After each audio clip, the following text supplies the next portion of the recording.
Hello there. Welcome to video 131 from Sumit Academy.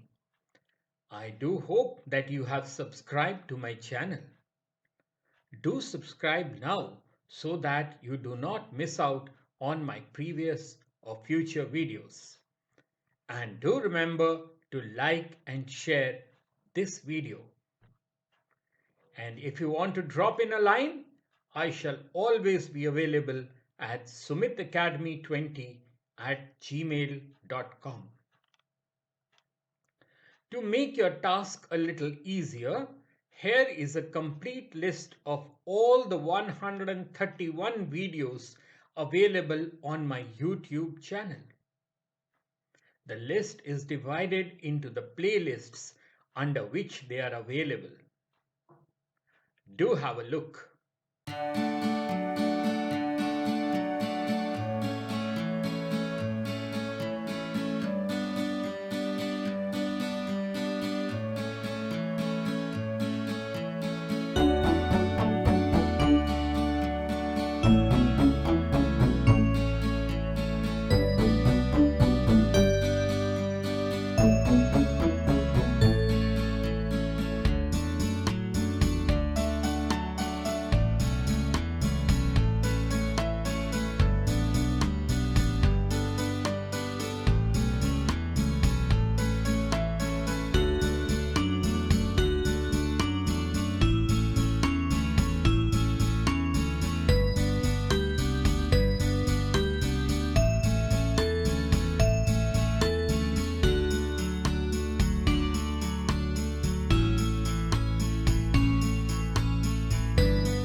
In this video, we shall have a look at the concept of borders and security challenges in border management. So the first question which arises in our minds is as to what are borders?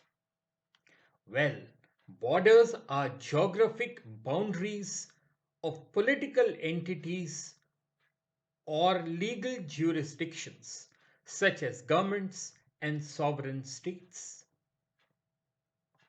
Some borders, such as a state's internal administrative border or interstate borders within the Schengen area in Europe, are often open and completely unguarded. Other borders are partially or fully controlled and may be crossed legally only at designated border checkpoints. We keep hearing the term border control quite often. So, what exactly is this?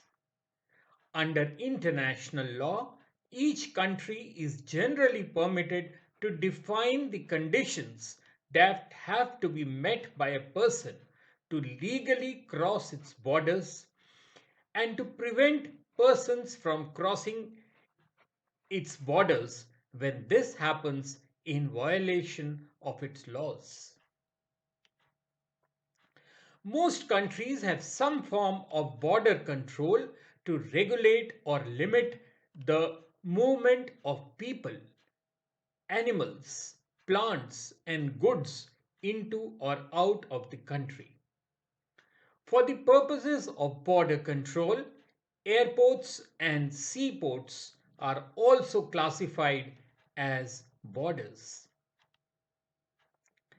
Citizens expect the state to protect them from harm, both from domestic and international sources.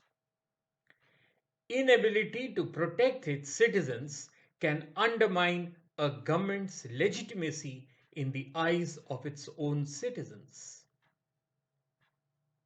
They expect that the border will be managed in such a way as to protect them from terrorism and lawlessness directed from abroad.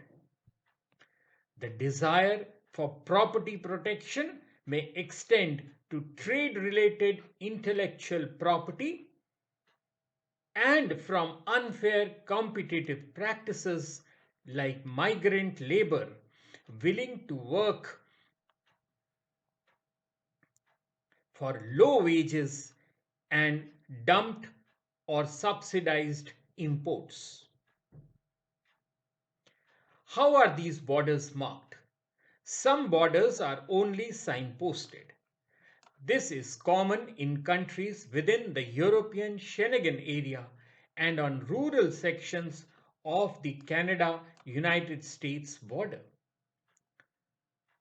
Borders may even be completely unmarked, typically in remote or forested regions. Such borders are often described as porous. In regions where smuggling, migration, and infiltration are a problem, many countries fortify borders with fences and barriers and institute formal border control procedures. Now, the question arises as to the objectives of border management. A well-functioning state takes border management very seriously as maintaining its legal persona as a sovereign state depends upon it.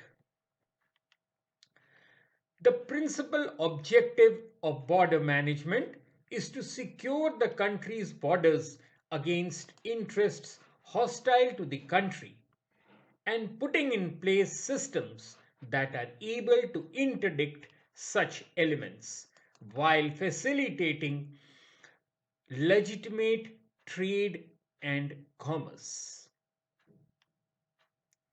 Proper management of borders, which is vitally important for national security, presents many challenges and includes coordination and concerted action by administrative, diplomatic, security, intelligence, legal, regulatory, and economic agencies of the country.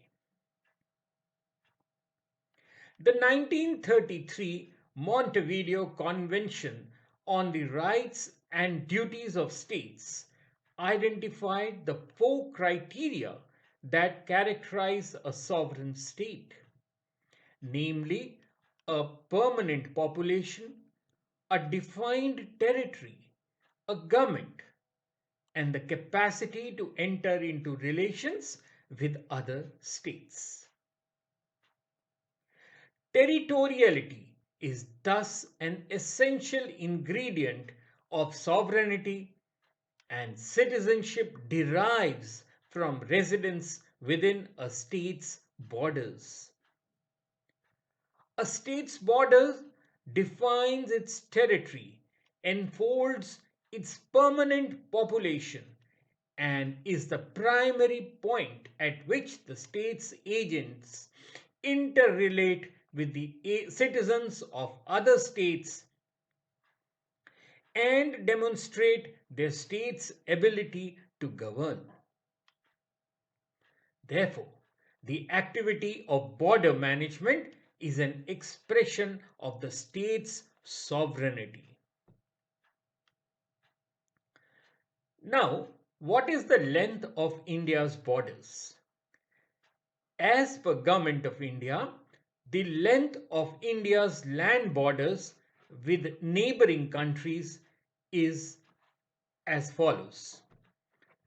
Bangladesh 4096.7 kilometers, China 3488 kilometers, Pakistan 3323 kilometers, Nepal 1751 kilometers, Myanmar 1643 kilometers, Bhutan 699 kilometers, and Afghanistan 106 kilometers.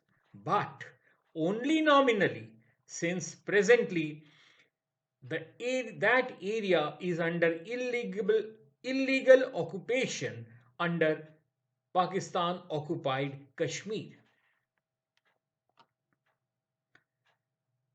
India has 15,106.7 kilometer of land border running through 92 districts in 17 states and a coastline of 7,516.6 kilometers touching 13 states and union territories.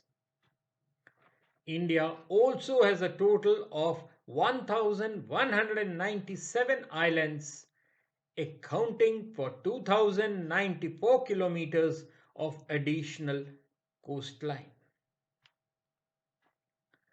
The northern frontiers of India are defined largely by the Himalayan mountain range, where the country borders China, Bhutan, and Nepal. Its western border with Pakistan lies in the Punjab plain and the Thar Desert. In the far northeast, the Chin Hills and Kachin Hills, deeply forested mountainous regions, separate India from Myanmar.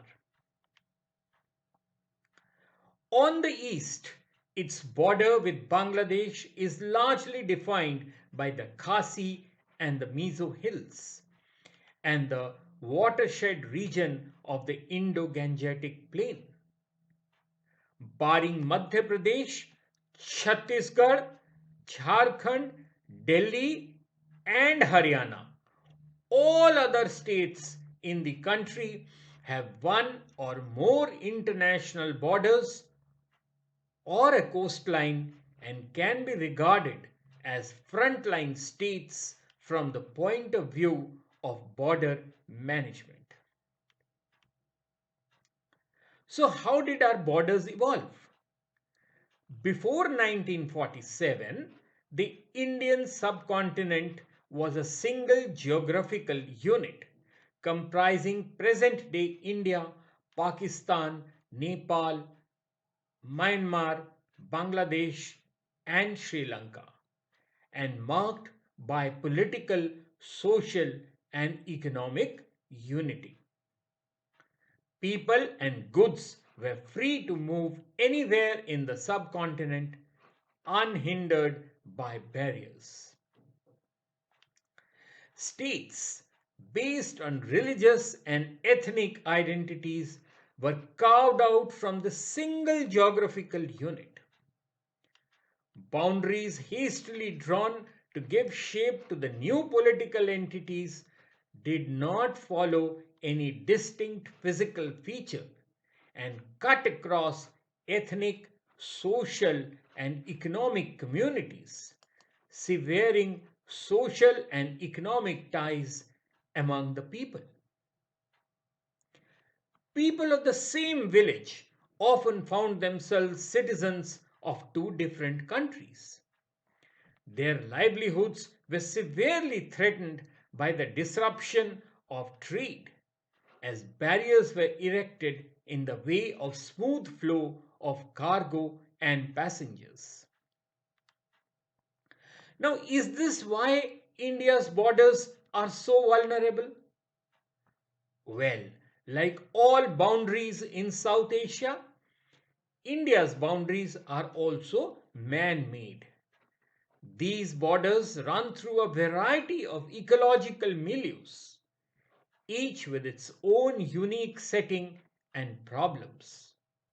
Via plains, hills and mountains, deserts, riverine territories, and marshes.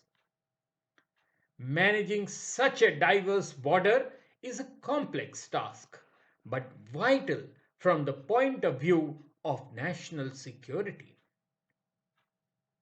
For example, the India Pakistan border areas are spread across extreme climatic conditions. From the hot Thar desert in Rajasthan to the cold Himalayas, while the India China border runs along one of the loftiest mountain ranges covered with snow all through the year. India-Myanmar border is draped with lush tropical forests with its myriad undergrowth, and the Indo-Bangladesh border has to cope with the ever shifting riverbeds in the region. These diverse ecological and climatic conditions create immense hurdles for extending the security and administrative reach in these border areas. The man made nature of these boundaries also throws up serious issues such as border disputes and porous borders, coupled with continuance of trans-border ethnic and social ties. Together, they pose a serious challenge to the effective management of the borders. You know, securing our borders is difficult for several reasons. First, some of our maritime boundaries are still unsettled. Second, land borders are not fully demarcated. Sections of our borders are based on artificial boundaries and not based on natural features. Third, border guarding forces are often under resourced and ill equipped. They are also used for purposes other than border guarding. And fourth, intelligence gathering, intelligence sharing, and intelligence coordination are imperfect. Each of India's borders has its own specific problems. Let us now study these problems on our borders. Let us first take on the Indo-Bangladesh border. This border between former East Pakistan and India was drawn by the Bengal Boundary Commission, chaired by Sir Cyril Radcliffe. The border was drawn on the basis of old district maps, as the province of Bengal provided very few satisfactory natural boundaries. This made the boundary circuitous. Instead of following natural barriers, the boundary meanders through villages, agricultural lands, and rivers, making it extremely porous, with many disputed pockets. Undemarcated stretches and existence of enclaves have been causing constant friction between the border forces of the two countries. The Indian side of the border passes through West Bengal, 2216.7 kilometers, Assam, 263 kilometers, Meghalaya, 443 kilometers, Tripura 856 kilometers, and Mizoram 318 kilometers.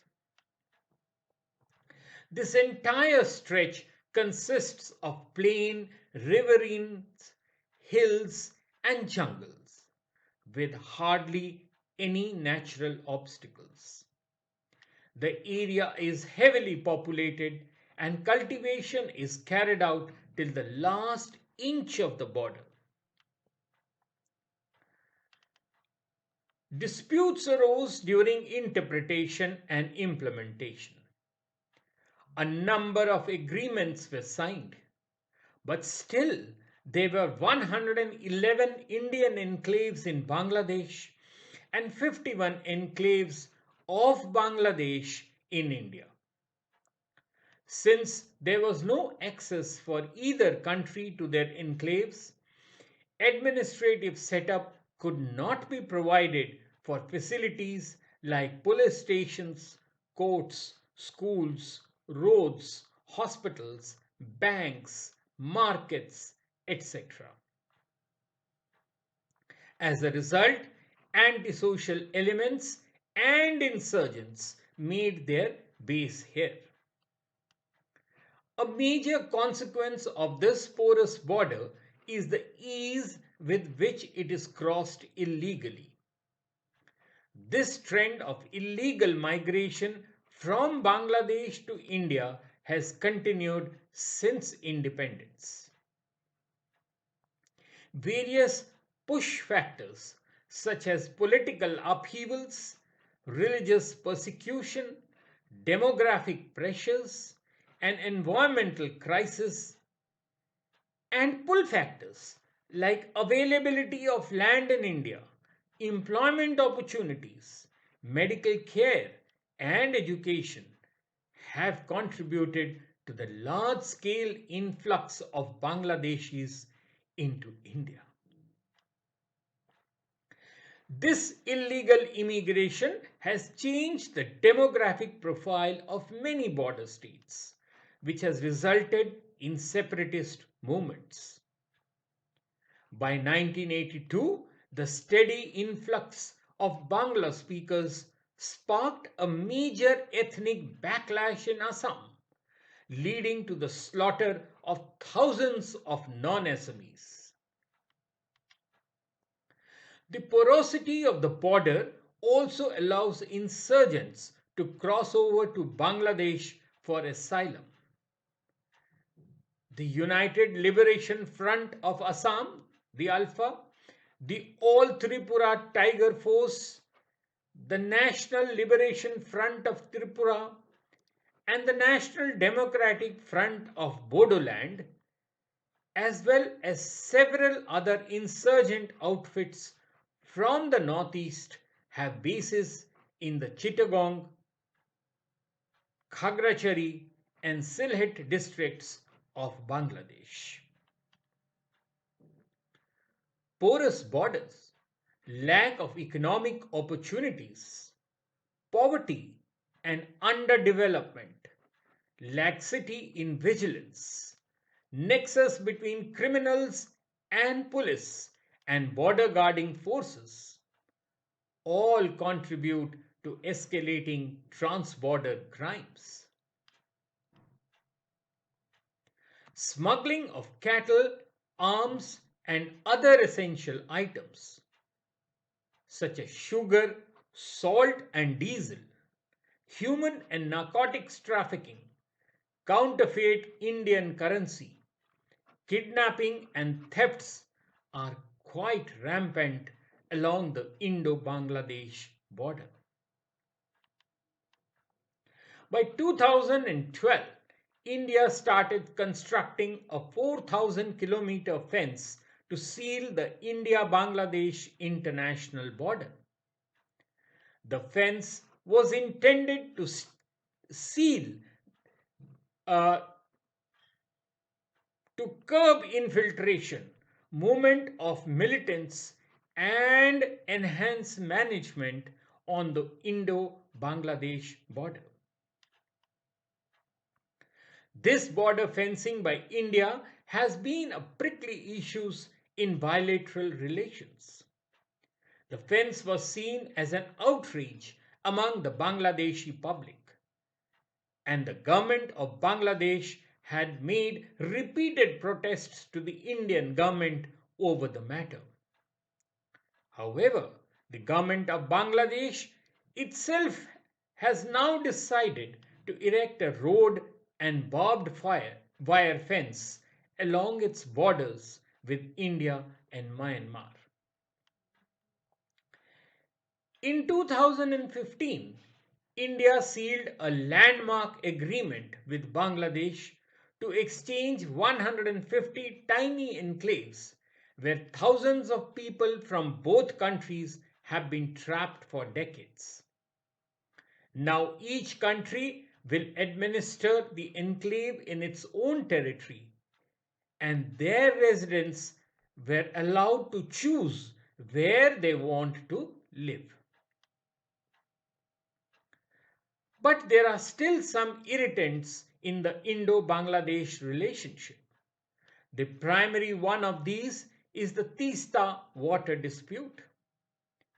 The Tista River originates from the Pahunri or the Tista Kangse Glacier above 7,068 meters, that is 23,189 feet, and flows southward through gorges and rapids into Sikkim, West Bengal, and Bangladesh, where after coursing through about 45 kilometers of irrigable land, it merges with the Brahmaputra River.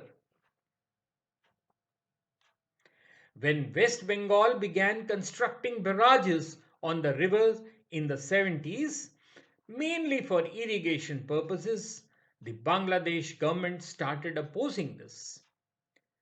Their point was that the major rice producing areas of Bangladesh lie in the Tista and Brahmaputra river basin. Once barrages are constructed, it would lead to scarcity of water for irrigation and low rice production. In 1983, an ad hoc water sharing agreement was reached between India and Bangladesh, whereby both countries were allocated 39% and 36% of the water flow respectively, while the rest was unallocated. However, the deal fell through when the government of West Bengal refused to approve the treaty, fearing that the loss of higher volume of water to the lower riparian. Now, riparian means relating to or situated on the banks of a river, would cause problems in the northern region of the state, especially during drier months. Since water is a state issue, the deal could not go through without the state's approval. As per an agreement of 2011, which was not signed due to opposition from the state of West Bengal, the two sides had agreed to share the river's water on a 50-50 basis, the same as the 1996 Ganges water sharing pact between the neighbours.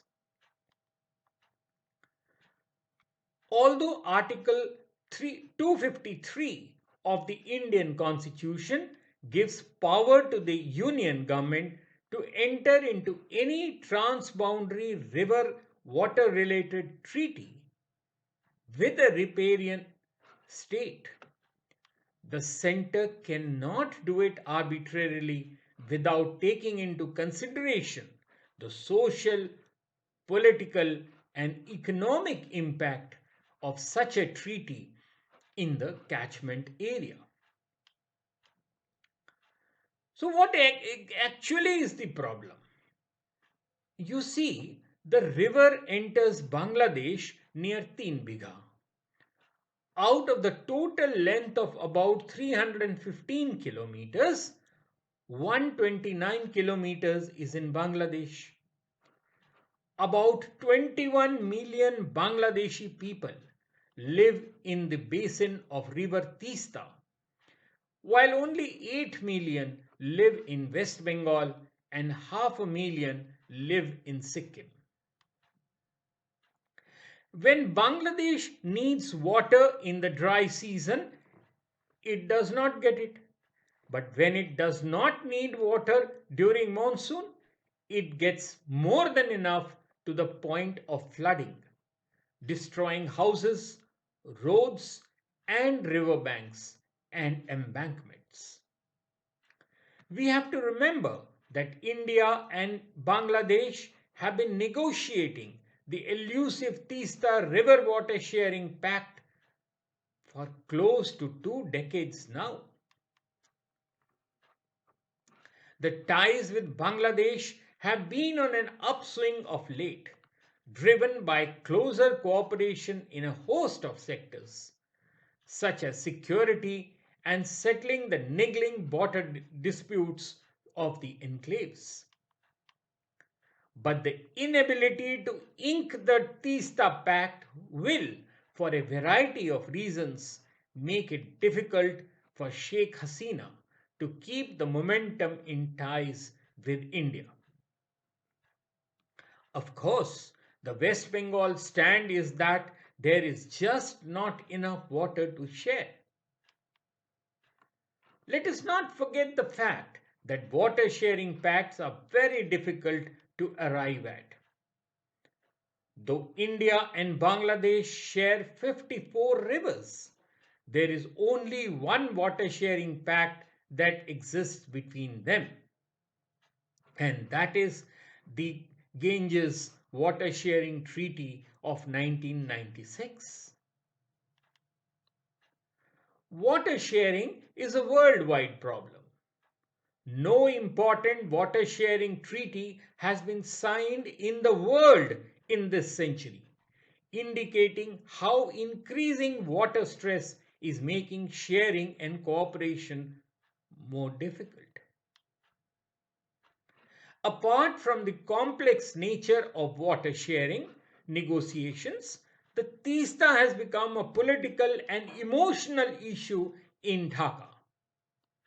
Not sealing the pact after it was ready for signing in 2011 sets up Sheikh Hasina to be charged with giving too much to India for too little in return. The Ganges Water Treaty determines the water sharing arrangements between India and Bangladesh. However, its ability to suitably divide riparian water rights and foster cooperation is limited at best. India's construction of the Farakka barrage has, in part, soured the bilateral relationship between the two countries. Both India and Bangladesh face increased pressure to meet rising water demands. There is little effective water agreement to sustain a cooperative bilateral relationship while meeting these demands. The next major issue between the two countries is the Farakka Dam issue. First of all, let us understand the key points of the issue. First, the Farakka barrage was created by India in 1975 to divert water from the Ganga river system. Second, Bangladesh is a lower riparian country that heavily relies on the flow of the Ganga to meet its food and water demands. Any change in the flow of the Ganga significantly affects it. Thirdly, the Ganga Water Treaty has a limited ability to meet the current needs of both India and Bangladesh. Fourth, If agreements over other transboundary rivers can be achieved, particularly the Tista River, then it may be possible for the countries to improve water sharing goodwill and collaboration. Alternative methods for cooperation must be explored. The Farakka Barrage is across the Ganga, located in the state of West Bengal, about 16.5 kilometers from the border with Bangladesh. Construction was started in 1961 and completed in 1975 at a cost of 156.49 crores. The purpose of the barrage is to divert water from the Ganga River to the Bhagirathi Hooghly River system for flushing out the sediment deposition from the Kolkata harbour without the need of regular mechanical dredging. After commissioning, it was found that the diverted water flow from the barrage was not adequate to flush the sediment from the river.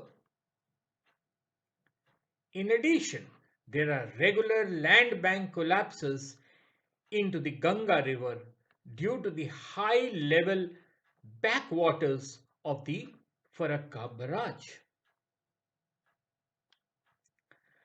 Bangladesh and India have had many debates about how the Farakka Barrage cuts off Bangladesh's water supply and how to share the water.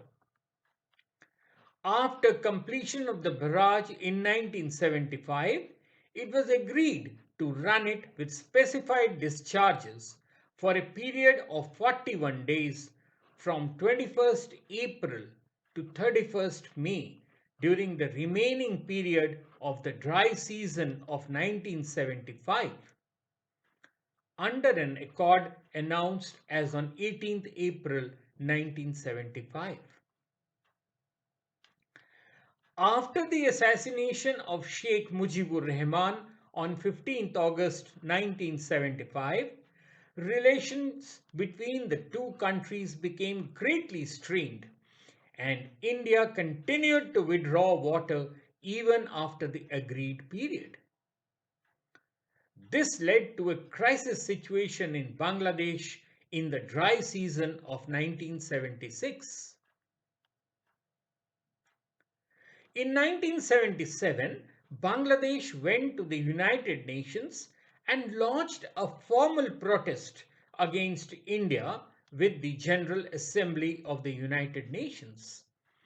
Now, which adopted a consensus statement on 26 November 1976. Talks between the two countries were resumed in December 1976. No consensus was reached. 20 years later, in 1996, a 30-year agreement was signed.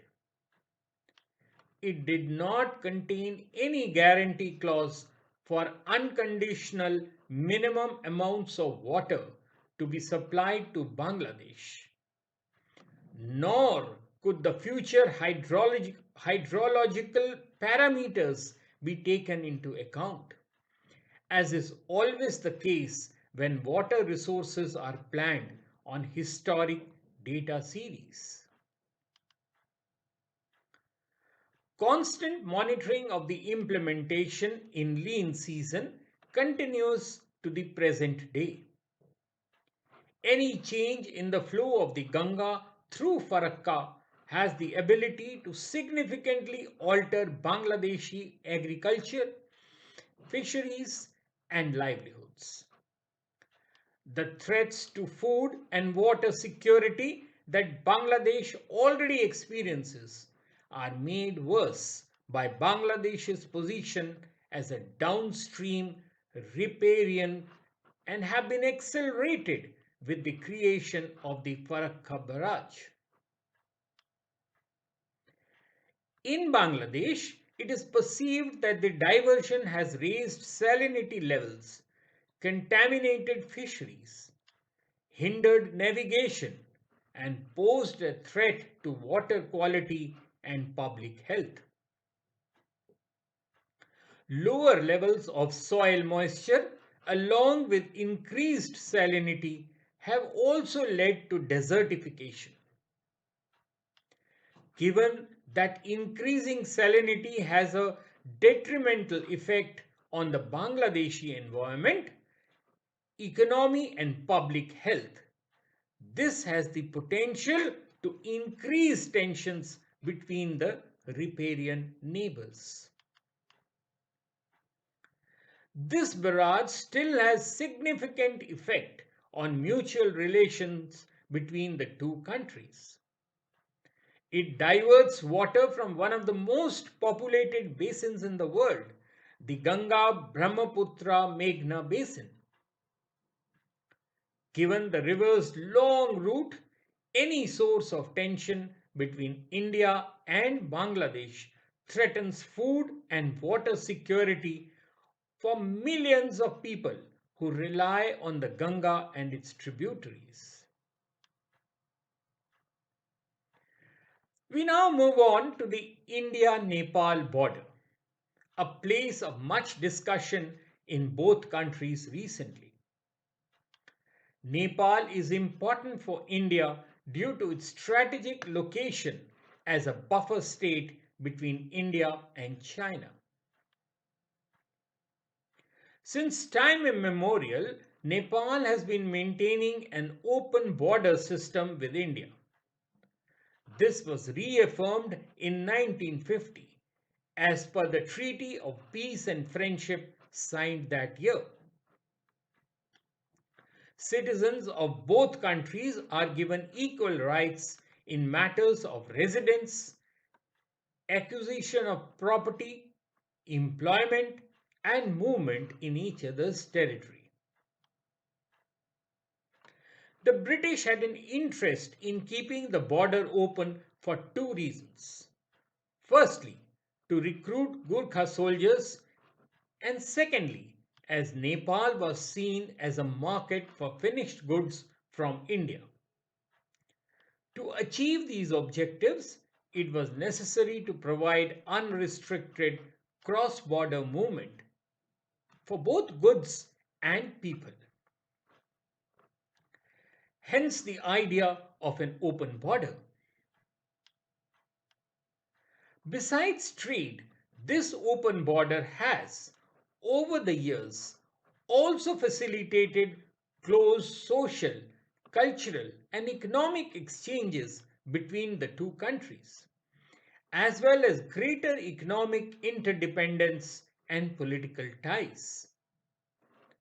The border inhabitants have benefited from education, health, trade, and commerce, employment opportunities, and other economic activities in each other's territory. At the same time, this open border has given rise to many irritants and serious problems, mostly as a result of the constantly shifting courses of the turbulent Himalayan rivers. Prominent among these are the ones relating to Kalapani and Susta. The submergence, destruction, and removal of border pillars and encroachment into no man's land by people from either side add to the problem. Allegations of excesses such as intimidation and forcible grabbing of land by either side along the disputed border also surface from time to time. Now let us move on to Kalapani. Kalapani is the region located in the easternmost corner of Uttarakhand's Pithoragarh district. It shares a border on the north with the Tibet Autonomous Region of China and with Nepal in the east and south.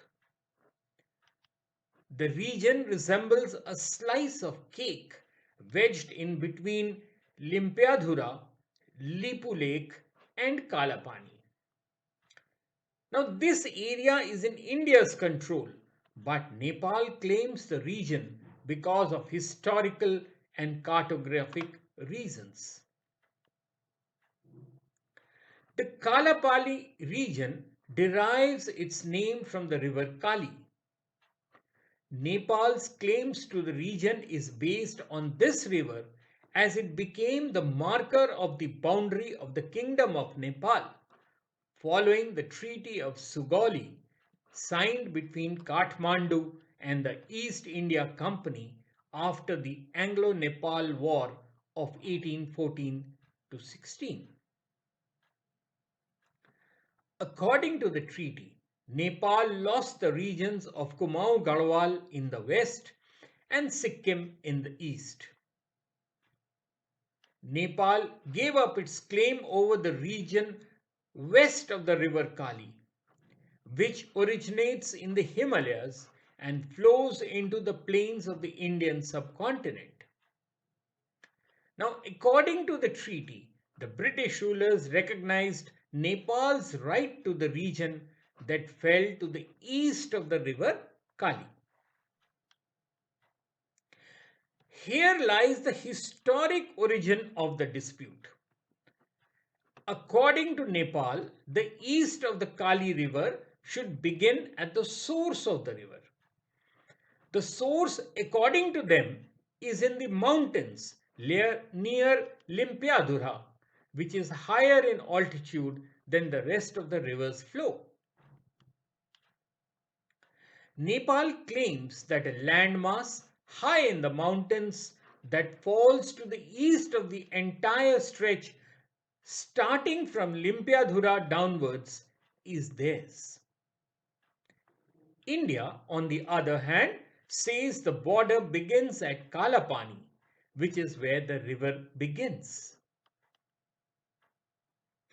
The dispute is mainly because of the varying interpretation of the origin of the river and its various tributaries.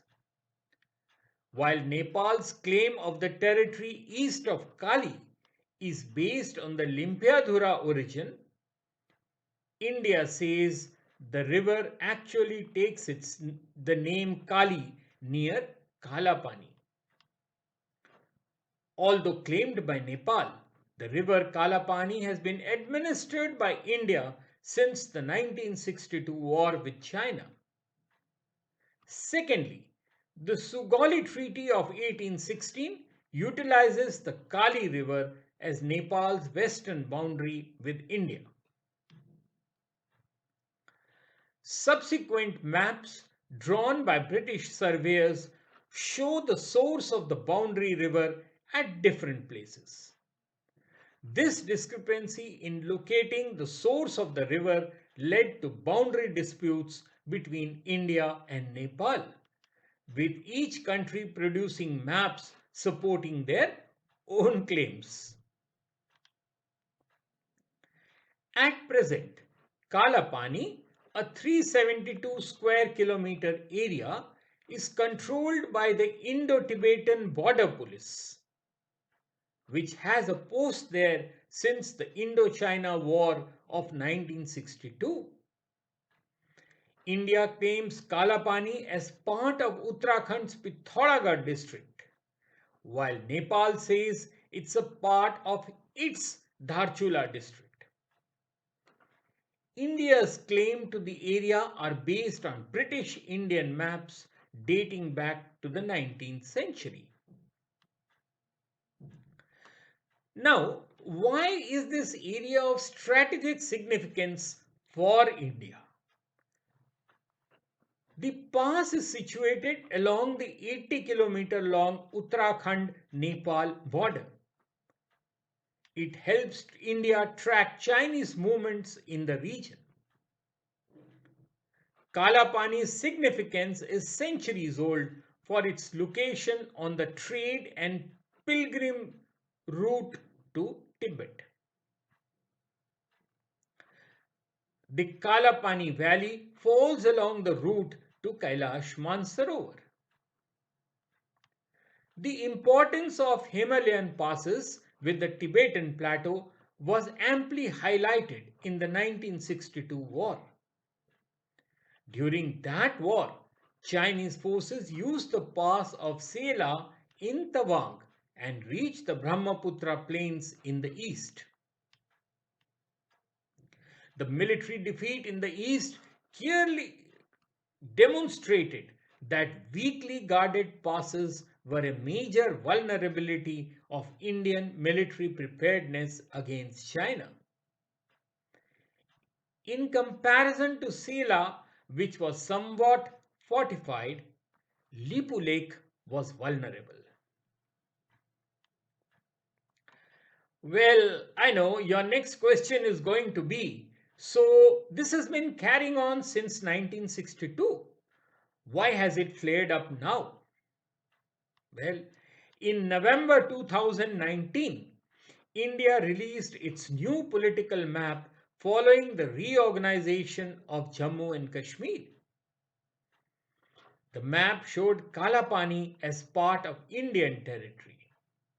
Kathmandu raised concerns and suggested talks be held on the dispute. Tensions grew in the month of May 2020 when Defence Minister Rajnath Singh inaugurated an 80-kilometer long high altitude road from Dhachula of Uttarakhand to Lipu Lake Pass. The road is to serve as a fastest route for Kailash Mansarovar Yatra pilgrims. Nepal expressed regret over the inauguration and claimed that the road passed through its territory.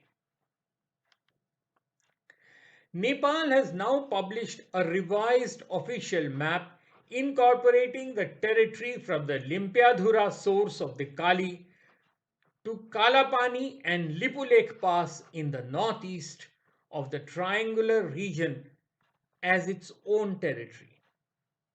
On 22nd May 2020, the cabinet, led by Prime Minister KP Sharma Oli, registered a constitution amendment motion to grant constitutional status to the map. Nepal's earlier demands were focused on the withdrawal of troops from Kalapani. Its recent position now includes the insistence of Limpiadhura as the headwaters.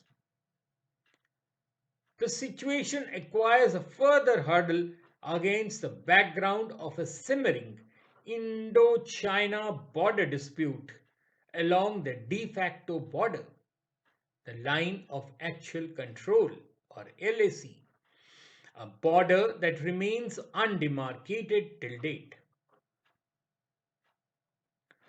Furthermore, Nepal's ruling Communist Party government has reached out to China for investment and better connectivity in recent years, which has troubled India.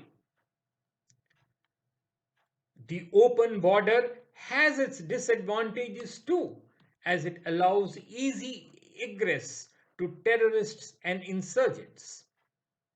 In the late 1980s, Sikh and Kashmiri terrorists sneaked into India via Nepal. In later years, many insurgent groups from the northeast, such as Alpha, NDFB, and the Kamathpur Liberation Organization, have misused the open border. Besides terrorists sneaking in, Maoists too escaped into India when pursued by Nepalese security agencies. Many hardcore criminals escape across the open border when pursued by Indian or Nepali security forces. These elements indulge in illegal activities like smuggling of essential items and fake Indian currency, gun running, drugs, and human trafficking. A major problem has also been unrestricted migration over the years, which has produced territorial pockets dominated by people originating from the other country. The net effect of such migration is the clamor for a homeland, as was witnessed in the hill district of Darjeeling and is now being felt in the Madhesh region of Nepal.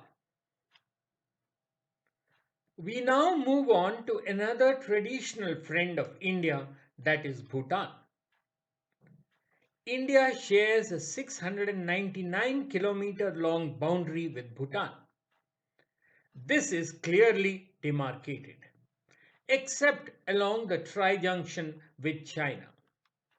The process of demarcation of this border had started in 1961 and was completed in 2006.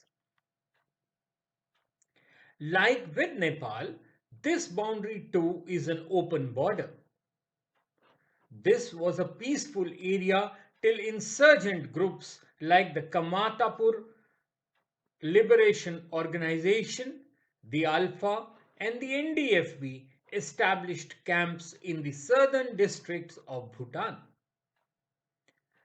Taking advantage of the open border, these insurgents would sneak into Bhutan after carrying out extortions, killings, and bomb blasts in the northeast. Between 15 December 2003 and 3rd January 2004, the government, in coordination with the government of Bhutan, launched Operation All Clear. The Royal Bhutan Army destroyed all insurgent camps in Bhutanese territory belonging to Alpha, NDFB, Bodo Liberation Tigers Force, and Kamtapur Liberation Organization. These camps had also harbored separatists belonging to the National Socialist Council of Nagaland and All Tripura Tiger Force. However, stray incidents of extortion and killings are still being carried out by the surviving members of Alpha. Smuggling and trafficking are also rampant here. Chinese goods, Bhutanese cannabis, liquor, and forest products are major items smuggled into India, while livestock, grocery items, and fruits are smuggled out of India into Bhutan.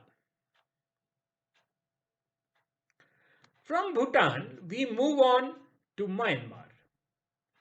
Based on numerous earlier treaties, the Indo-Myanmar border stretches for 1,643 kilometers and was demarcated in 1967.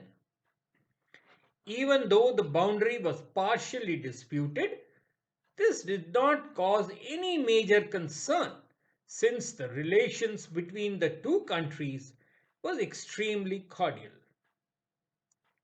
However, the rise of insurgency and subsequent violation of the boundary by both insurgents and security forces of the two countries forced India and Myanmar to negotiate a settlement of the boundary.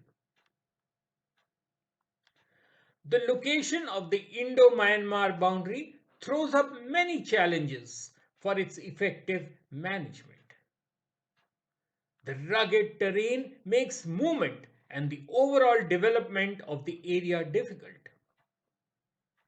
There is practically no physical barrier along the border, either in the form of fences or border outposts and roads to ensure strict vigil. Insurgents make use of the poorly guarded border and flee across when pursued by Indian security forces.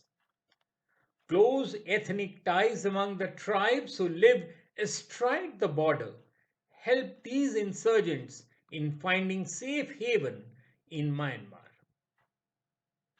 the internal dynamics of the region in terms of clan loyalties of the tribal people, intertribal clashes, and trans-border ethnic ties adversely affect security of this border area.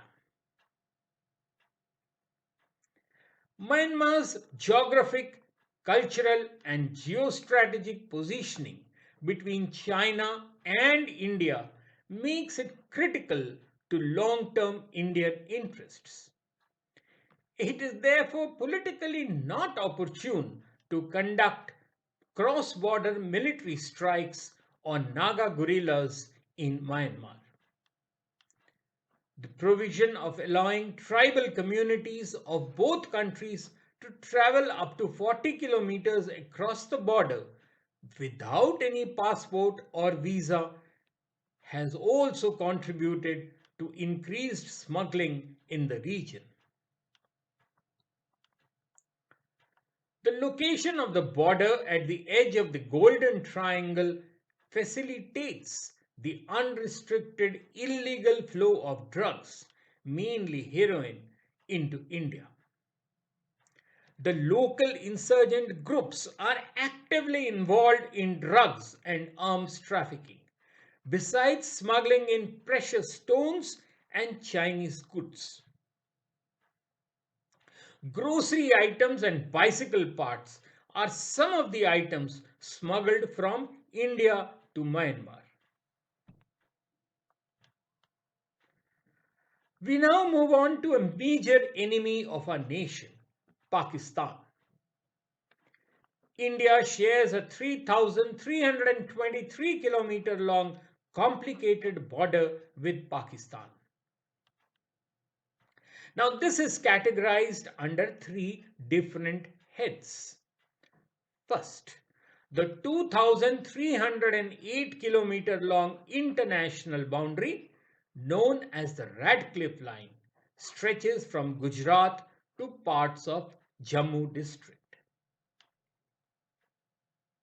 Second, the 776 kilometer long line of control or LOC or the ceasefire line came into existence after the 1948 and 1971 Indo-Pak wars.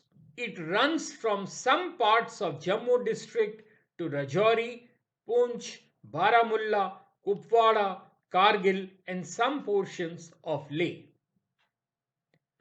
Third, the 110 kilometer long actual ground position line or AGPL extends from NJ 9842 to Indra Call in the north.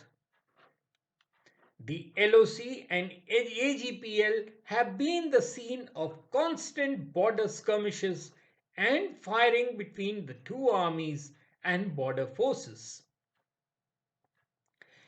LOC has been vulnerable to constant infiltration by foreign terrorists, Kashmiri separatists, and Pak army regulars for a long time now. Like the Bangladesh border, the Indo-Pak border too does not follow any geographical barriers. It runs through diverse terrains like deserts, marshes, plains, snow-clad mountains, and winds through villages, houses, and agricultural lands, making it extremely porous. Besides infiltration, it has facilitated smuggling of drugs, arms, heroin, and fake Indian currency. Saffron, textiles, and mercury are also smuggled in from Pakistan. The villagers adjacent to the border are alleged to be involved in smuggling in a big way. The border population has been subjected to hostile propaganda by Pakistan, designed to mislead and sway their loyalties. The Sar Creek area, due to its peculiar terrain, makes movement of border forces very difficult and provides scope for illegal fishing in the creeks. Now, before independence, the area was part of the Sindh province of British India. After independence, Sindh became a part of Pakistan while Gujarat remained a part of India. Sir Creek, called the Ban Ganga locally, is a 96-kilometer long estuary in the marshes of the Rann of Kutch, which lies on the border between Gujarat and Sindh. It's basically a fluctuating tidal channel, not truly a flowing creek, along which the boundary between India and Pakistan was never demarcated. There are no bilateral agreements defining the maritime boundaries.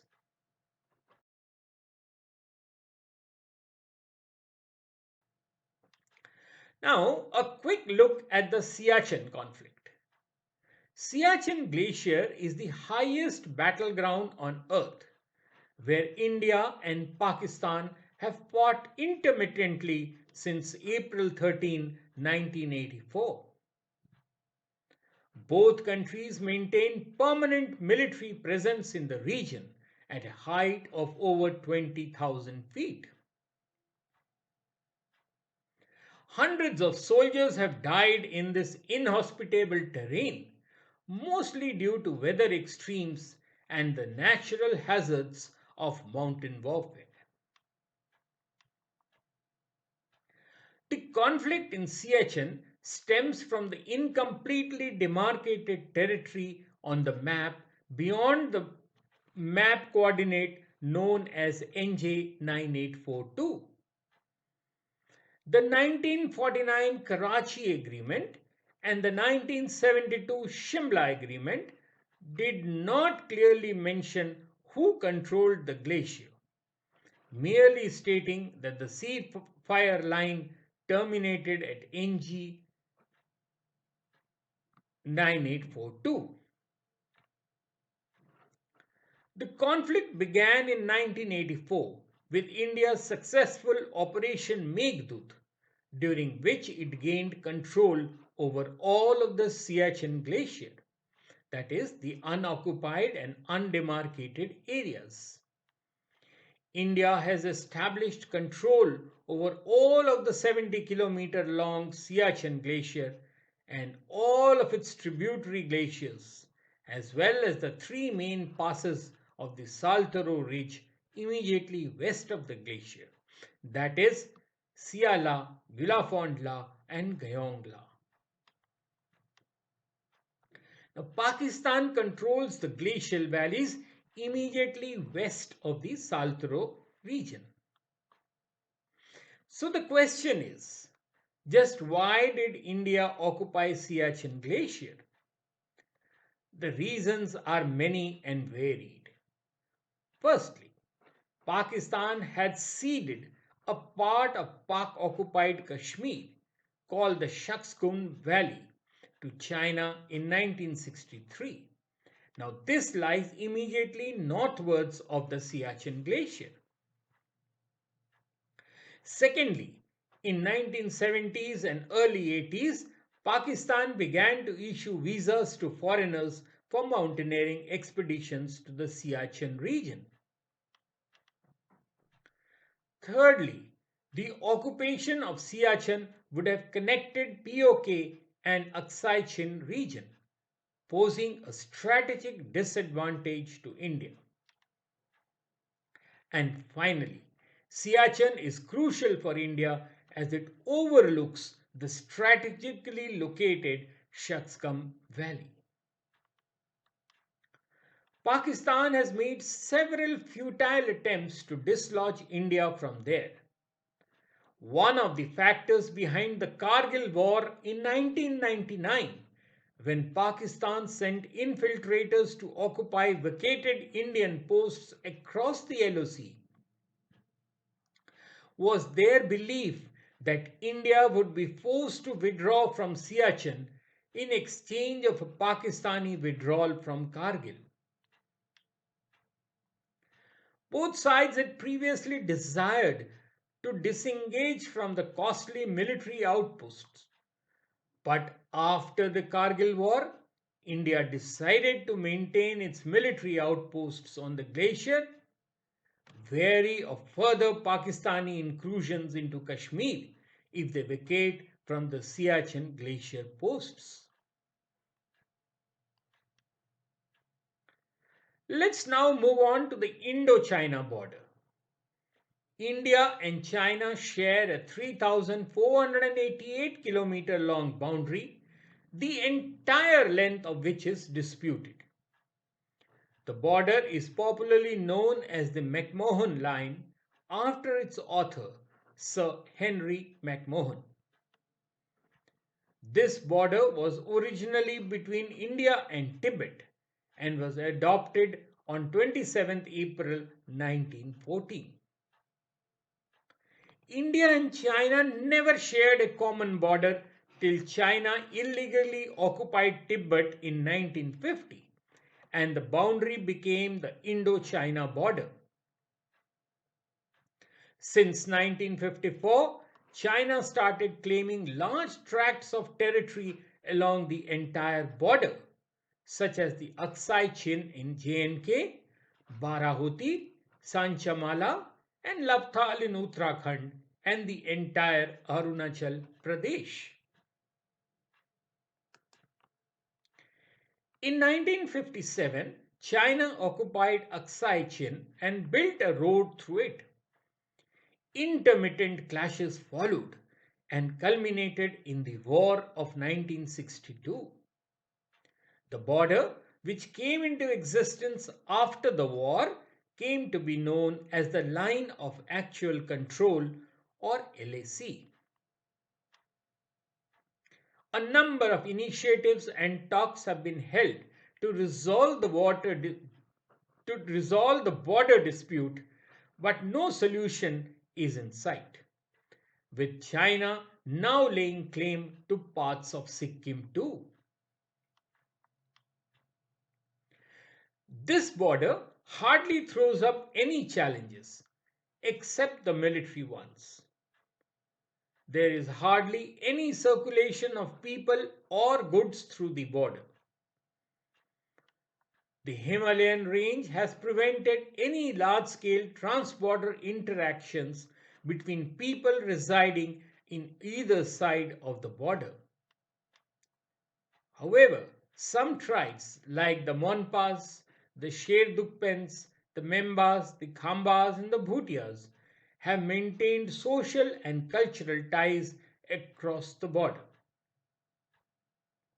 mainly through the gaps in the mountain ranges.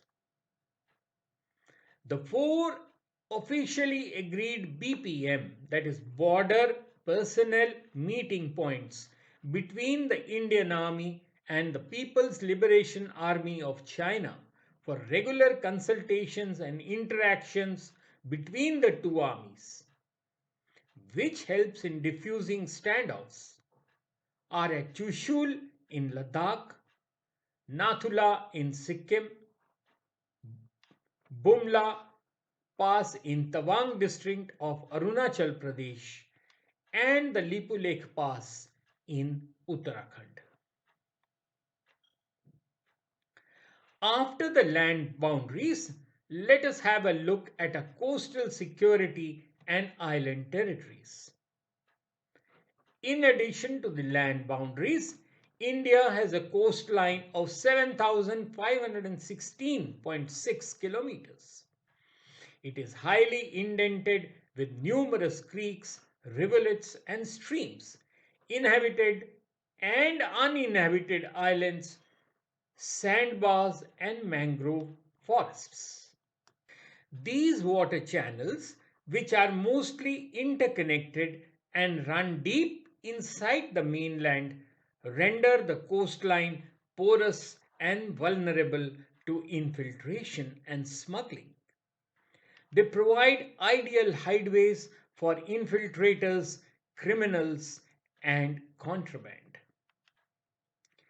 In recent years, the use of sea by terrorists to carry out attacks, as was seen during the 1993 Mumbai serial blasts and the November 2008 attack on Mumbai, have also added a new dimension to the vulnerability of the coastline. Several high value targets like oil refineries, atomic power stations, space stations, and ports are based near the coastline. These are prime targets not only for conventional warfare but for terrorist attacks too. For example, if terrorists were to attack a large crude carrier carrying several million tons of crude oil, the resulting oil spill could lead to immense environmental and economic damage.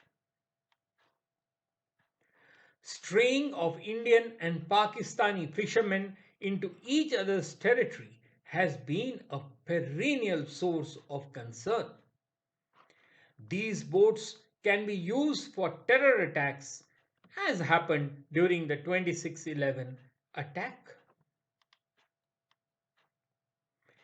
India also has island territories in its eastern and western seaboards. These are the Andaman and Nicobar Islands and the Lakshadweep Islands. The Andaman and Nicobar consists of 572 islands, of which only 36 are inhabited, while there are 36 islands in the Lakshadweep group, of which only 10 are inhabited. Their strategic location, proximity to the sea lanes of communication, and Southeast Asian and African countries have added to the vulnerability. Intelligence reports have stated that many of these uninhabited islands are being used by terrorist and criminal groups as transit points. For securing the coasts, the Government of India has implemented a three-layered mechanism. At the outermost layer, the Indian Navy patrols the high seas and carries out aerial reconnaissance with ship-based aircraft. The intermediate layer, comprising of the exclusive economic zone, that is between 12 and 200 nautical miles, is patrolled by the Coast Guard, while the areas around the land-sea interface are patrolled by the coastal police. The government launched the Coastal Security Scheme in 2005-2006. This envisaged the establishment of 73 coastal police stations equipped with 204 boats, 153 jeeps, and 312 motorcycles for mobility on coast and in closed coastal waters. However, these coastal police stations do not have adequate trained manpower nor sophisticated arms or patrol boats. The personnel deployed at these police stations are reluctant to undergo sea patrolling due to seasickness, lack of proper training, and absence of high-speed patrol boats. Following the Mumbai terror attacks, the government has also announced a series of measures for strengthening coastal security. These include expediting the implementation of Coastal Security Scheme, speedy delivery of 204 interceptor boats, easing of environmental norms for setting up coastal police stations, and issuance of multi-purpose identity cards to all fishermen, seafaring personnel, and coastal villages. The government is also planning implementation of uniform licensing of fishing boats across the country installation of special transponders and global positioning system on registered boats for identification and tracking, deployment of commando units of CISF in all ports, and constitution of a unified command for coastal districts to counter terrorist threats from the sea. The Department of Border Management was created in the Ministry of Home Affairs in January 2004 to pay focused attention to the issues relating to management of international land and coastal borders, strengthening of border policing, and implementation of the Border Area Development Program. Initiatives undertaken to secure the borders and create infrastructure in the border areas include construction of fencing, floodlighting, and roads along Indo-Pak and Indo-Bangladesh borders.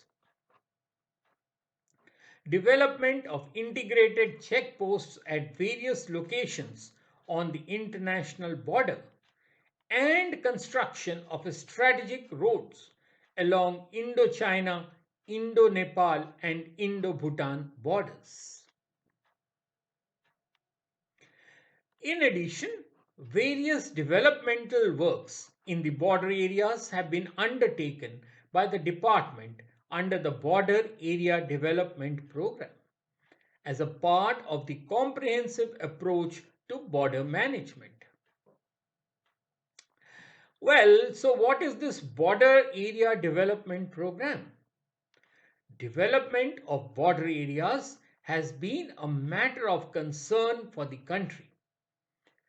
The Border Area Development Program was initiated in Western region, which at that point of time was the most volatile border during the 7th five-year plan period, for ensuring balanced development of border areas through development of infrastructure and promotion of well-being and a sense of security among the border population.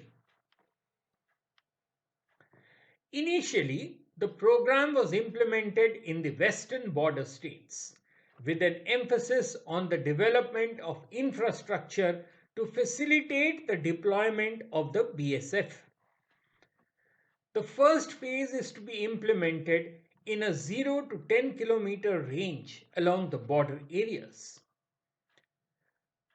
The guidelines say that the state governments can start work in the area beyond the designated 10 kilometers only after the completion of all developmental work under the first phase. The program has been expanded to cover the border blocks of the 17 states, including 8 northeastern states, which have international land borders with Pakistan, China, Nepal, Bhutan, Myanmar, and Bangladesh. The development of border areas is now viewed as a part of the comprehensive approach to border management.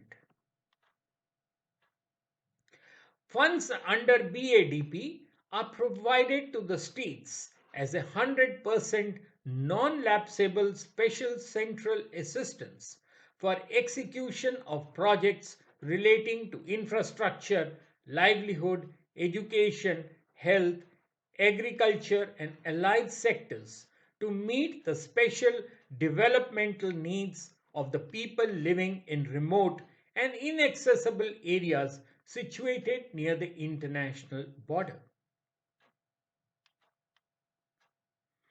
In an attempt to lock India's western border, which has often been susceptible to nefarious terror attacks, the Centre has formulated a comprehensive five-pronged strategy to stop infiltration by CCTV cameras, thermal image, and night vision devices, battlefield surveillance radar, underground monitoring sensors, and laser barriers as a complete high-tech strategy to sanitize the border through a tech-savvy strategy.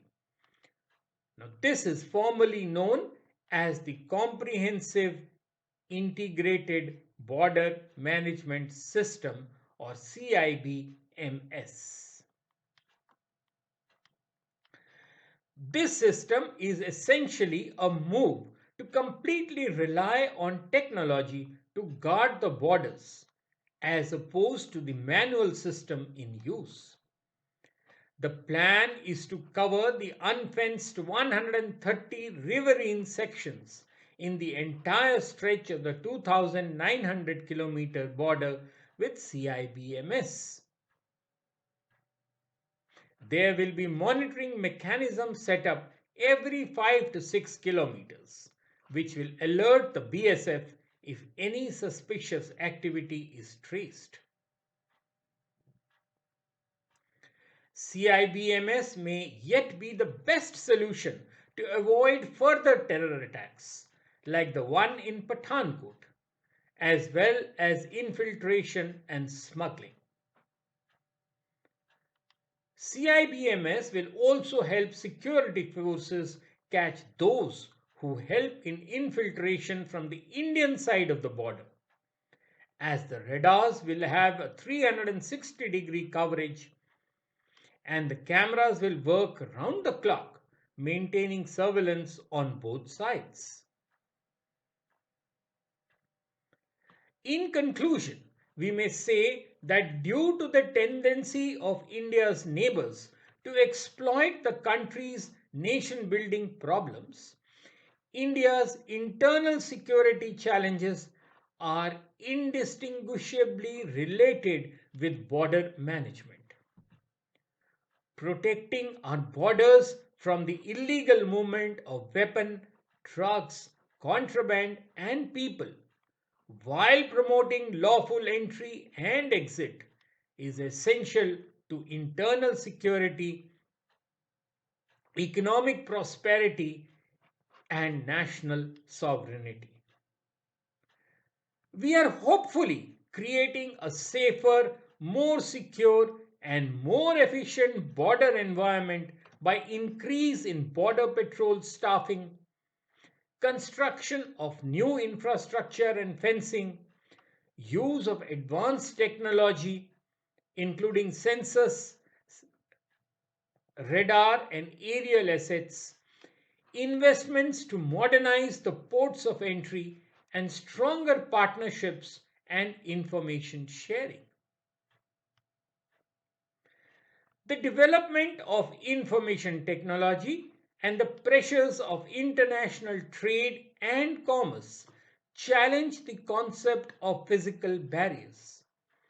Many economic corridors are developing across continents, which may force India to redesign its border management mechanism from the existing restrictive mechanism to a more permissive one.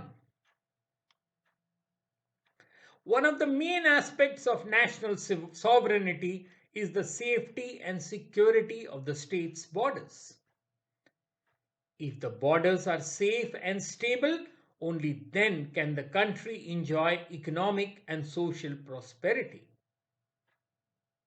Border security and stability depend upon a peaceful conflict resolution approach adopted by the nation's bilateral and multilateral efforts. Well, that's all from me in this video.